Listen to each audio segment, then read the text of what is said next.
So this is better calling through science. There is a question mark because I think this is useful. I haven't had enough time to sit with it and work out all the ways that it might be a useful thing to think about, but it definitely is. Who am I and why on earth do I think I know anything about this? Well, I'm Bob. I've been calling since 2006.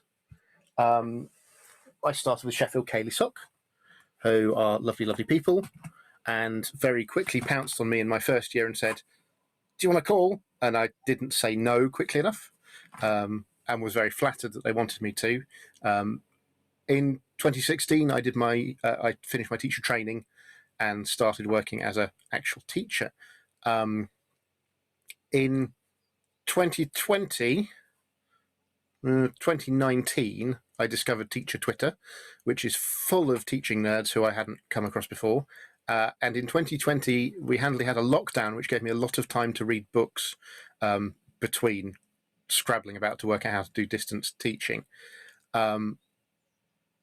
plus some handy discount offers, which meant I ended up with a lot of books. I now have a whole load over there of nerdy teacher books, not just subject, but thinking about how teaching works. I call Cayley, Contra and Playford. I'm going to try and mention some other examples I've sort of thought of later on, and that's my caller photo. I could probably do with a slightly more up-to-date one, but there isn't a caller out there who doesn't say that. They're always way younger than we are. Cognitive load theory is a way of thinking about managing the architecture of the brain, essentially, but it's a cognitive theory, not a neuroscience theory. There have been a lot of things that have come and gone in the world of pedagogy that have talked about neuroscience and how the brain works on a cellular level. Generally, that's not very useful. The brain is so much more complicated than that that getting into that much detail doesn't help us. Taking a step back, abstracting a couple of layers into this sort of thing actually tends to give us actionable behavior. I've got two key references for this. There's a fantastic book called Cognitive Load Theory in Action, which looks like that, which is what I've mostly referred to because it's written in really accessible language, which also references John Sweller's original papers. And there's a lovely article by John Sweller, who originated this theory, called Story of a Research Program, both of which you can find online. And I've linked a couple of videos that are about this stuff as well. I will send the slides out via IVFDF as well as I am recording this. So here's the basic idea. We've got our long-term memory. That's functionally limitless as far as we're concerned. There are things that you never ever forget. There are some things you don't forget. Forgetting is a whole nother matter, but for our purposes, it's functionally limitless. The environment is also, as far as we're concerned, functionally limitless. There are more things in my study than I could think of just here that I could take in, I could interact with. So we've got a limitless environment and a limitless long-term memory, which is handy. So what's the problem? The problem is our working memory, the bit between them, the bit where we're actually thinking about things, we're doing processing and learning, holds about, and this is a very wobbly concept, 5 things, plus or minus 2, if you're just trying to memorize things.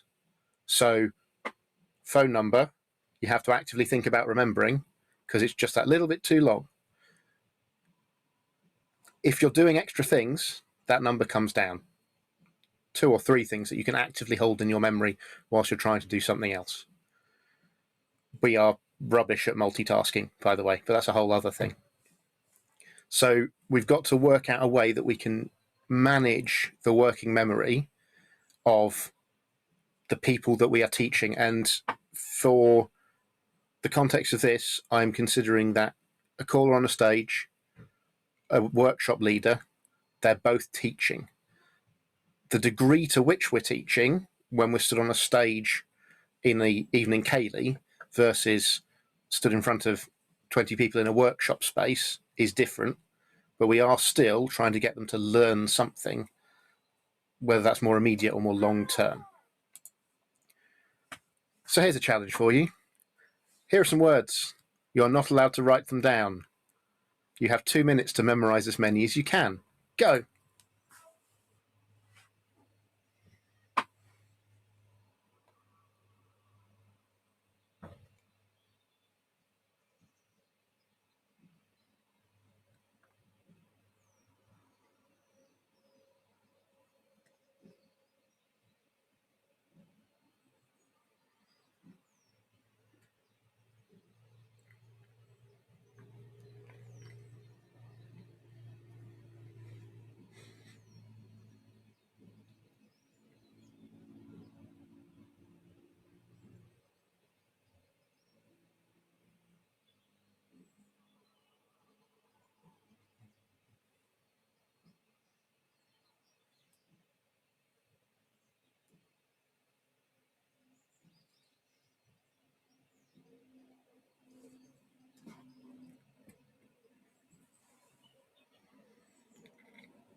Okay.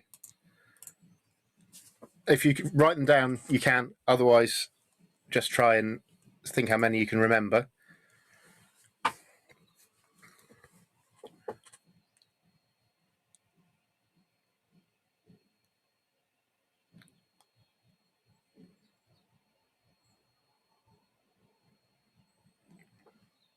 Maybe only give you a minute for this.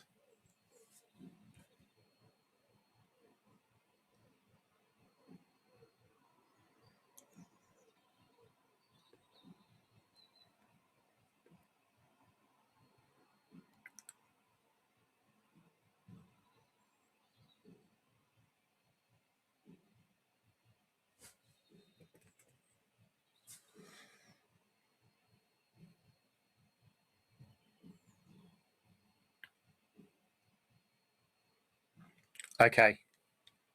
So if you want to put in the chat how many you got, you don't have to. And I'm going to change the challenge slightly.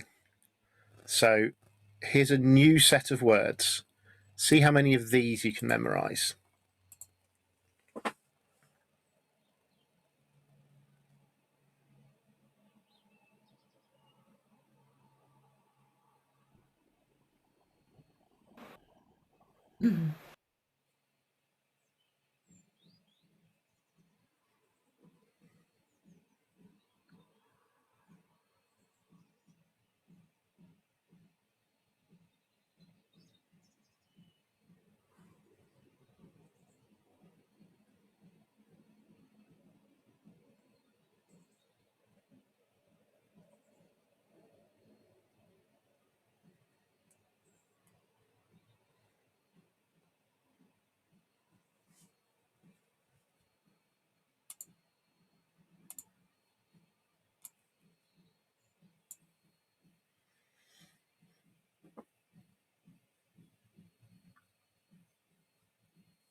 Okay, and see how many you can remember.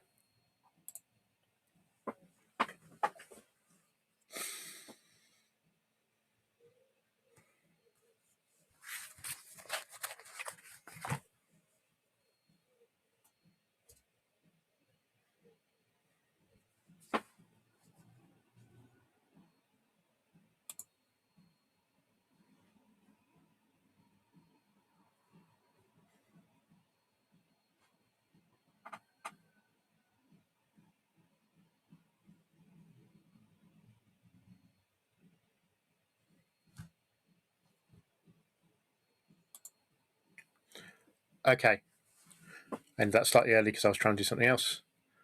But what you should see is that you can remember more. This is a key idea in lots of different learning theories, but in cognitive learning theory, cognitive load theory, it's the idea that you chunk and automate knowledge. So I've given you some extra clues here. I've grouped them into categories that make sense sort of automatically to us. They are categories that we have learned. We've got animals, colours, furniture, school things, and fruit. For some people, I could have even possibly made it even easier by alphabetizing them, maybe, depending on all sorts of things. But you should have remembered more, even if you didn't remember the same number as someone else, or you feel like you didn't memorize very many. You've chunked and automated it. You had some categories to hang it on. And the reason you can remember more from that is because the new information, and more the sort of unrelated information that I gave you in the first one, effectively takes up more working memory capacity than familiar information. You could file away those individual categories and go, oh, there was a set of fruit, and hook that in. Oh, there were some animals. Which animals is a little bit easier. How does that apply to us? Well, a do-si-do, to most people who are on this call, I imagine, is a thing. It's a singular thing. You do a do-si-do. To a new dancer who's just turned up to Kaylee, a new do-si-do is potentially effectively at least 8 things, because it's 8 steps forwards and backwards. Now, it's not quite, because they know about walking and they've got all of those things, but it's a lot more steps. It's a lot more load on their working memory until you've chunked it and for some of us even automated it. If you think back to the very first dances you can remember, if you can remember back that far, I know some people here have always been dancing, so won't remember. But the thing where you go from, oh yes, a do-si-do is that, to the caller saying, do a do-si-do, and you just sort of automatically doing it without thinking about it, is a really important part, that where you go to the automation step. Like scratching your nose. If you think about all the different things you have to go through to scratch your nose, that's a lot of steps, but you just automatically do it. No, Jake, that's Anna's nose. Some of us haven't fully automated the process. Quick aside, because it's important, this is maybe a more controversial part of cognitive load theory, is the idea of primary and secondary knowledge. Cognitive load theory concerns itself with secondary knowledge. The idea is primary knowledge is theoretically the stuff that you learn automatically, and I'm spending enough time around people with non-neurotypical brains to know that some of these things are not automatic for everyone, hence me saying this is maybe a little bit controversial. But in theory, there's stuff like language acquisition in your primary language. Problem solving falls into that, which is interesting for people doing actual teaching. A lot of general skills are sort of primary knowledge that can't really be taught explicitly. What we focus on is the secondary knowledge, which is all of social dancing. Social dancing is not something that is evolutionarily necessary to us. It's extra knowledge. Yes, I know, but it's extra, so we don't need to worry about it too much. I just wanted to throw it in for completeness, essentially. The problem we have then is dancers or new callers or musicians who are learning tunes or callers in an unfamiliar situation, all of those people are bombarded with new information they have to filter, and they're trying to learn one specific thing. They've got new information, they've got new combinations of information they sort of know, they've got stuff they haven't chunked and automated yet and stuff they have, and you get overwhelmed and you get lost and you forget stuff. You're trying to remember a phone number and you walk through into a different room and someone says something to you and you immediately forget the phone number and why you walked into the room. That's because it's all dropped out of your working memory because now you're processing the thing that's just been said to you. So we have this problem, we have this bottleneck. What can we do? Another pair of categories, and these are important for understanding what's going on. Intrinsic load is the load of the actual task you want someone to do, the fundamental thing to the core learning. I want these dancers to do a do-si-do. Or more generally, I want my dancers to do this specific dance. Extrinsic load is all the load, all the stuff you put in working memory that is due to the manner and structure of your instruction, the environment, all of those sorts of things that draws attention away from the intrinsic load. And thinking about how we manage that is the important thing. Because what you want to do is manage the intrinsic load to get as much as you can out of it and reduce the extraneous load so that it doesn't interfere. That gets our most efficient instruction. Now, the thing that I think comes up here, and it's important to think about, is this is context dependent. So in some situations, that extraneous load is important because that extraneous load is some of the fun bits of dancing. A late night ceilidh has a lot of extraneous load. It's got bright lights, loud music, people socializing, people chatting. That's not great for efficient instruction, but that doesn't mean it's wrong. It means we have to manage it and think about it. It's important.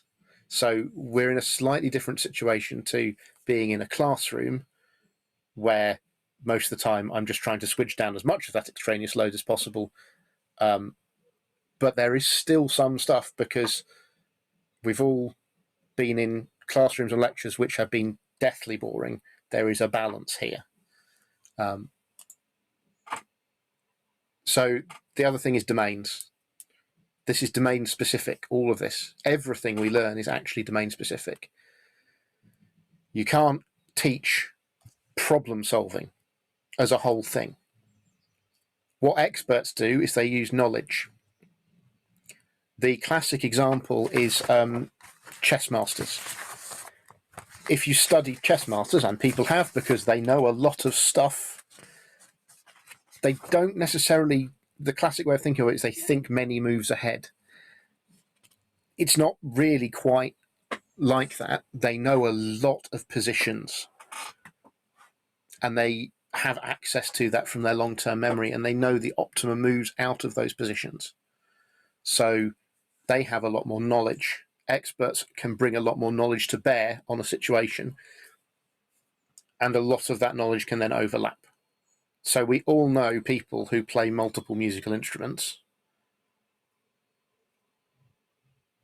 Just because you play violin doesn't mean you're automatically good at another instrument, but it lets you bring a whole load of specific skills to that instrument to move on and get going on the next thing. So they do overlap. I'm not saying you just learn one thing and then you have to start from scratch again, but they're not. It's not a generalizable thing. You can't be a general expert. And here's the key thing, ultimately. The thing that makes things difficult is this thing called element interactivity. And we know this, and I should have said this at the start. Some of this I hope a lot of people will be going, yeah, of course, that makes perfect sense. My hope here is that we're hanging some ideas onto this theory that we can use to talk about how we do things. Element interactivity is the more things you have to do, the higher the load, the more complex the task presented, the higher the load, and how we manage that is important.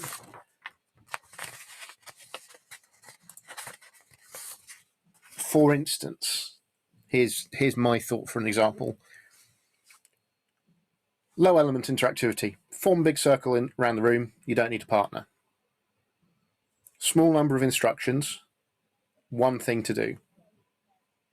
Versus, this dance is called a Grand March. The band is going to play their favourite tune for it, Calliope House. You need to stand in a big circle and we're going to do some simple things. Leading, arching and turning, you don't need a partner.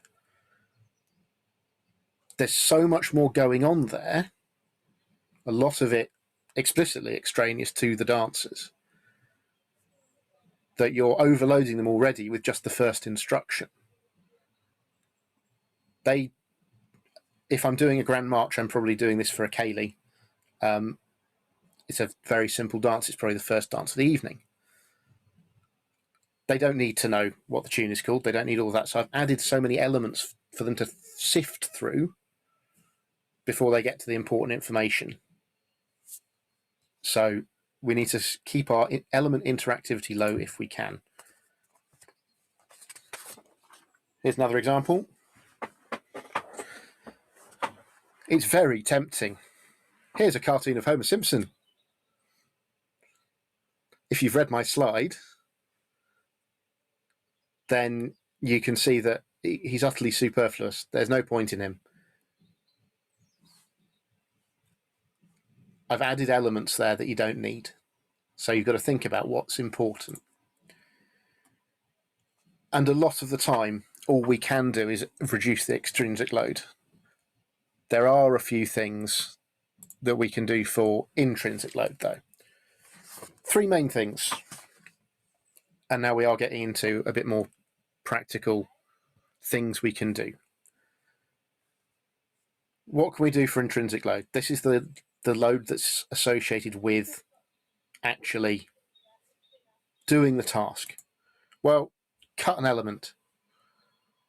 Some of this is sort of deciding whether it's actually extraneous. So in a lot of cases, I say the audience needing a history of the dance and where you got it from. If you're at a ceilidh, that's extraneous to some extent, but it might be part of the flavour you want to give. So you've got to think about it. But if you're feeling like your audience aren't taking stuff in, cut that sort of thing. Cut a whole dance if you need to. I've done Schiehallion reels. They are fiendish. Maybe you don't need to do it. If you're in a workshop and you're feeling like your dancers are not taking stuff in, maybe you cut a dance. Maybe you cut a figure from a dance. Maybe you cut out doing the steps so you can do the figures, or figures so they can do the steps, depending on your style. And you reduce the task down. We'll come a bit back to that in extraneous as well. Some of these sort of overlap. Segmenting is really powerful. Pre-teaching stuff before you get to it. So practicing something until it's chunked in your learner's brains, in your dancer's brains, and it's automatic.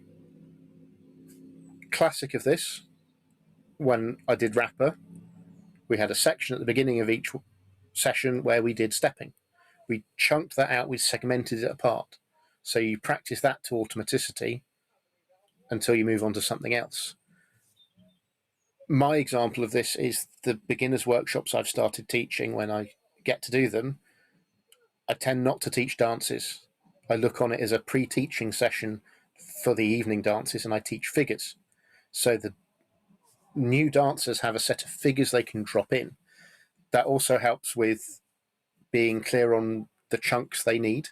So they haven't learnt a dance as a chunk. They've learnt stars, turns, do-si-dos as individual chunks. So that helps them with understanding what is needing to be chunked. And then you can start putting elements together. one thing that might be interesting to think about, I'm not going to get us to do it just now, but it's this idea of a skills hierarchy. Working back in your steps of what do people actually need to know to do the thing that you want them to do. So if you want them to complete a hay for 6, arriving on time, passing the correct shoulders at each end, you need to start with, can they walk in time with the music? You might go further back. This is a personal choice thing. There's no exactly right or wrong answers. So have a think. What would you put in those gaps that I've left between walking in time with the music and weaving along a line? What needs to happen there? I'd say maybe for 2. Back in time's important. Exactly. Yeah. Well, yeah, exactly. You've got to have all sorts of things there. So these skills build and mesh and all sorts. And sequencing. Sequencing is a big one. Which way are you going is your first question. Are you going to start with the parts and build up to a whole thing? Or do you need to start with an understanding of what the whole thing is and then break it down? So in a step workshop, if you've got a clog dance with a defined series of steps, you are more likely to go part to whole. And you might do that in various ways. But you might do, we're going to do step 1, step 2, step 3, step 4, and then as the last bit, we're going to glue all the steps together and have a dance. You might choose to do what's called a snowball, which is we'll do step 1, then we'll learn step 2, and we'll do step 1 and step 2 together. Then we'll learn step 3, and we'll do 1, 2, 3, and then we'll do 4, and we'll do 1, 2, 3, 4. You might build this up that way. You've got to think about what makes sense for the thing you're doing. Whole to part is less common, but you might think about, if I'm doing a dance that I want people to understand before I start teaching them the skills that they need to make it really good. So for instance, we're going to do this Playford dance, which is moderately complex, but I think everyone can do it. We'll do the dance, and then we'll chunk it up, and we'll take each individual figure and we'll polish them until they're perfect, and then we'll put it back together. That would be a whole part option. Or if you're doing something where you can't really break it up into steps, there comes a point where you cannot break down calling on stage down that much. The experience of calling on stage is all mishmashed together. You can simplify the conditions, but at some point they have to understand what the whole thing is before you can break down the parts. So that's simplifying the conditions. You might say you do the walkthrough, or you do the timed calling, I'll do the walkthrough, or I'll manage the band, you do the calling. All of those things. Those of us who've been through caller training know that those are the first stages that you might go through with someone. Usually it's, you teach the dance, I'll worry about the band type situations. Or hopefully maybe even the band is being very friendly as well, and they're managing the conditions for you. Things like that. And then the final bit of the intrinsic is introducing variations, is how you increase your load, because sometimes you want to increase your intrinsic load. So you realize your dancers have that extra bit of space where you can add some stuff.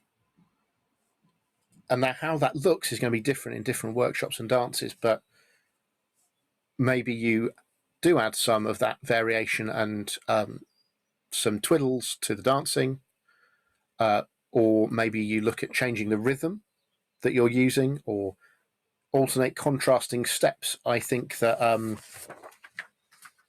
Nikki's workshop earlier, I didn't get to, but I know what she was running in it, where she was looking at different types of step dance, will have been really interesting for that, because it will have allowed learners to compare and contrast between different styles. And that's a really interesting thing, and adds a little bit of cognitive load.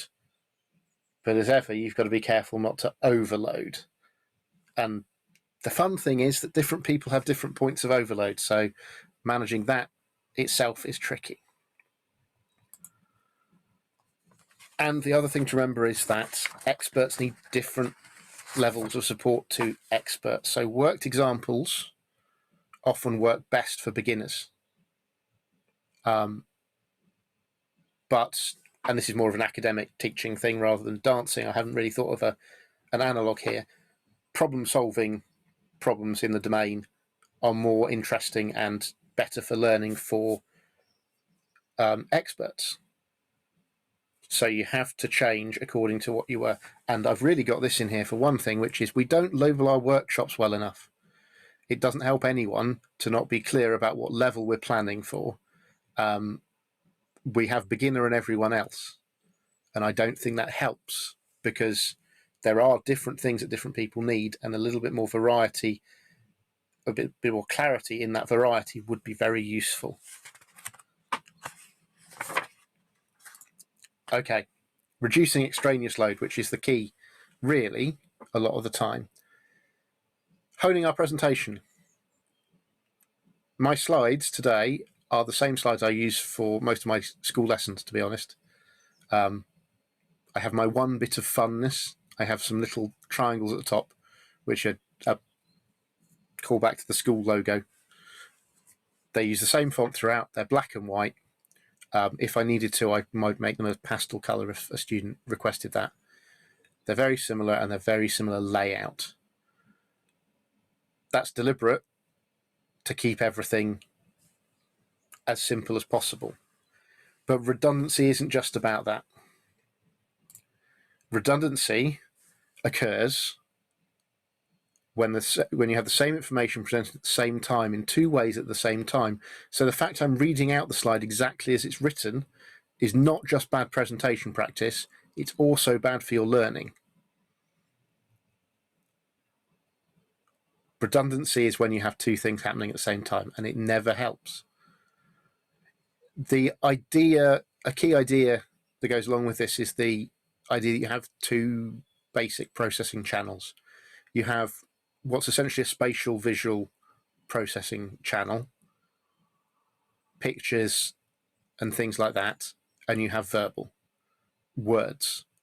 And speaking and reading are trying to compete for that same verbal channel, and that overwhelms it, and that causes problems. There's a lot of detail in redundancy that I've left out here,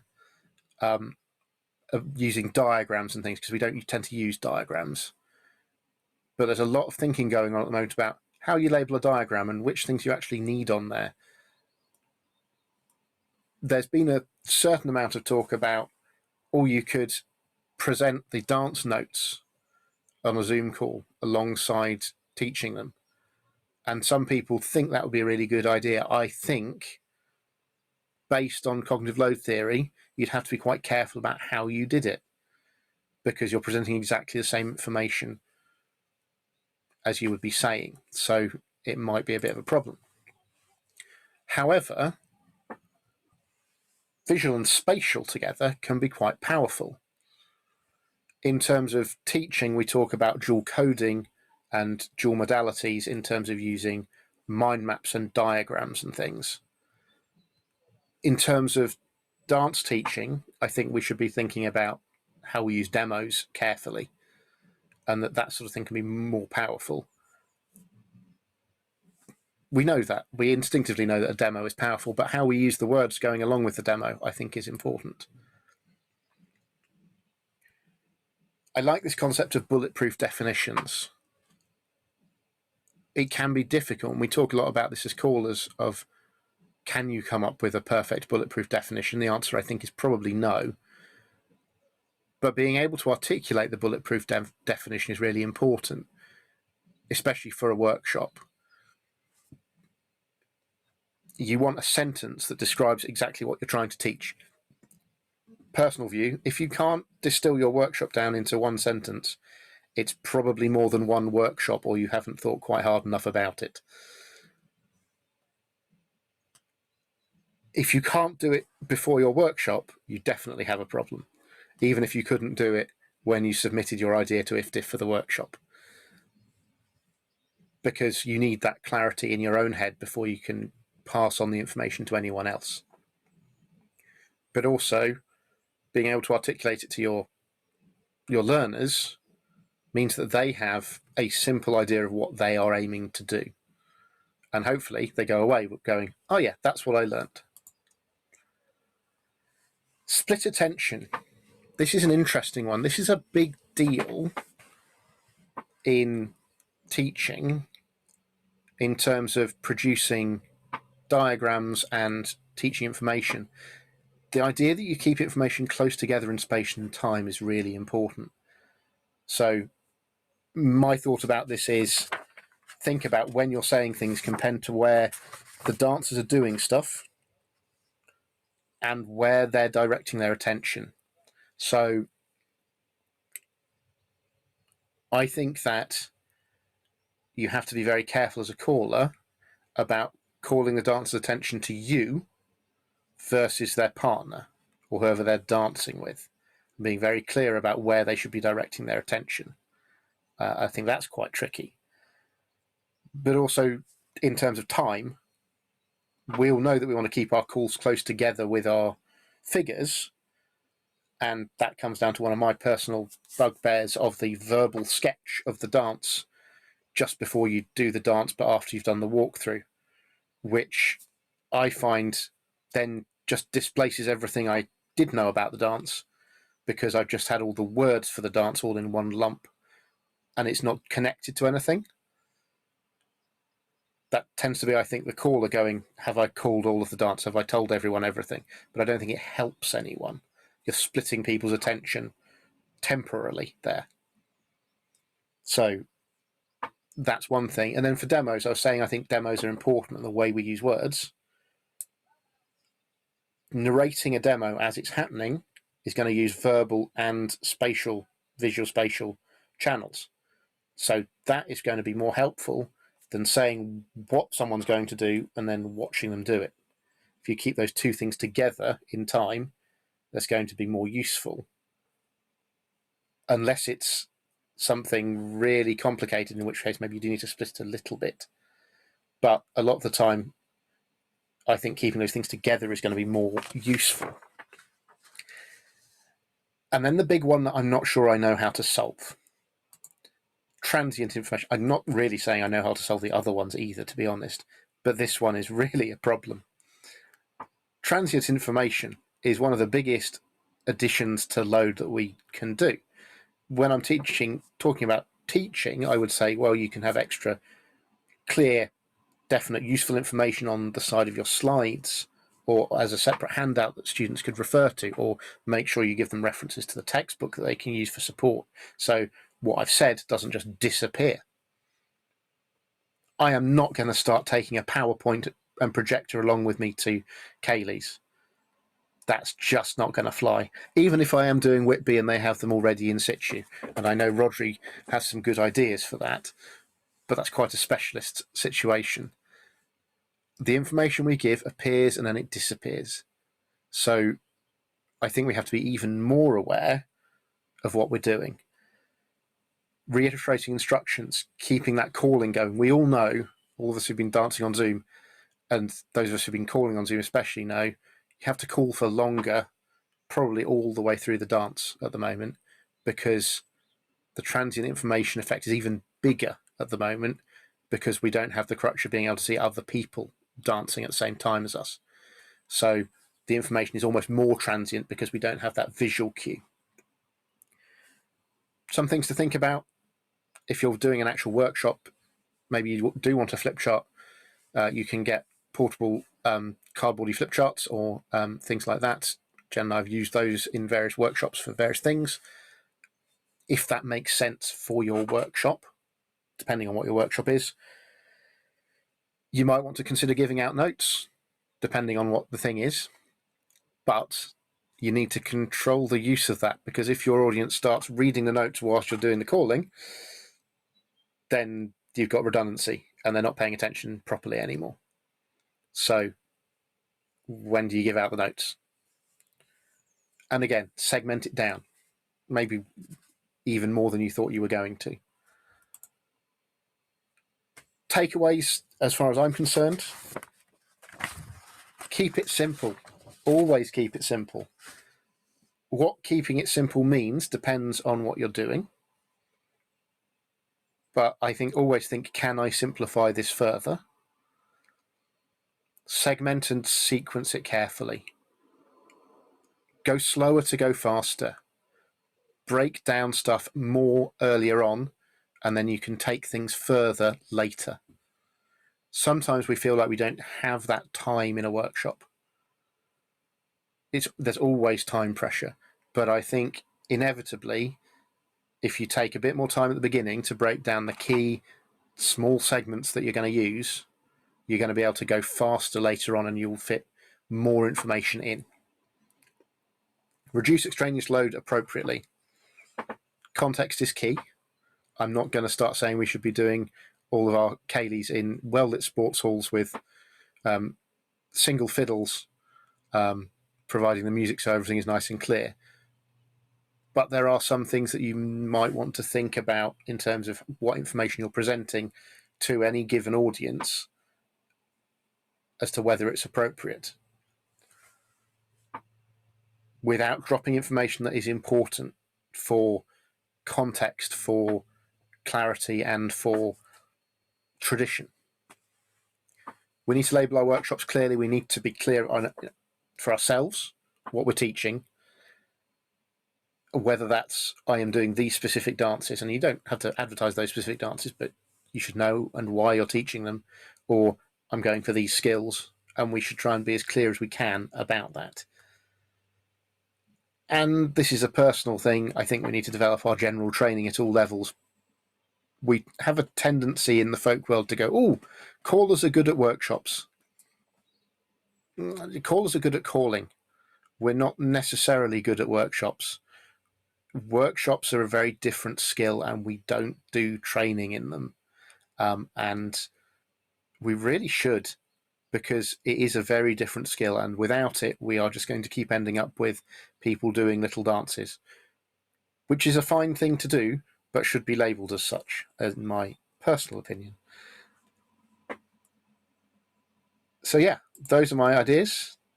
That's cognitive load theory. I'm going to stop sharing this and stop recording.